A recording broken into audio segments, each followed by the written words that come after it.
Middle east में 7 अक्टूबर 2023 को Hamas के इजराइल पर हमले से शुरू हुई जंग अब पूरे मिडिल ईस्ट में फैल चुकी है।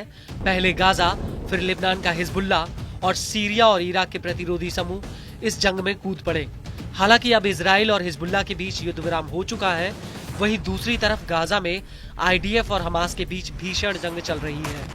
और इस सब के बीच यमन का हूती बार बार इजराइल का गाजा से ध्यान भटकाने के लिए उसके ऊपर हमले कर रहा है।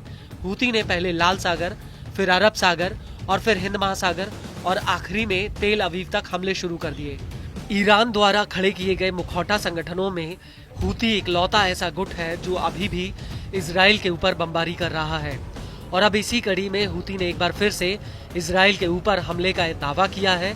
दरअसल हूती के प्रवक्ता ब्रिगेडियर जनरल याह्या सारी का कहना है कि हूती के लड़ाकों ने इराक के प्रतिरोधियों के साथ मिलकर दक्षिणी कब्जे वाले फिलिस्तीन में एक अहम इजरायली टारगेट पर हमला किया है।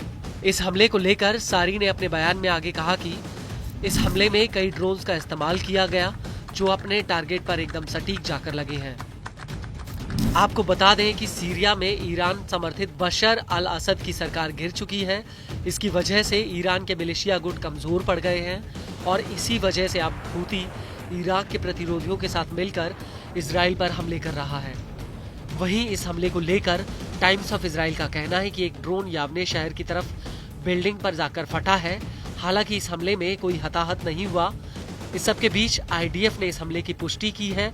उसका कहना है कि यमन की तरफ से इजराइल पर एक ड्रोन फायर किया गया था जो 9 दिसंबर 2024 की सुबह में भूमध्य सागर होते हुए इजराइल में घुसा।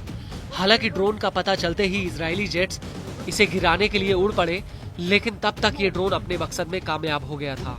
आईडीएफ के मुताबिक यावने शहर के एक बिल्डिंग के 15वें फ्लोर पर इस ड्रोन में ब्लास्ट हुआ और ये ड्रोन गाजा के पास से उत्तरी इजराइल में घुसा था और इसके बाद ये यावने तट की तरफ निकल गया।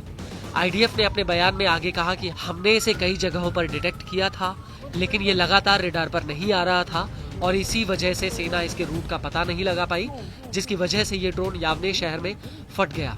आपको बता दें कि इस हमले से पहले हूती ने 3 दिसंबर 2024 को इराकी प्रतिरोधियों के साथ मिलकर इजराइल के ऊपर 3 हमले किए थे।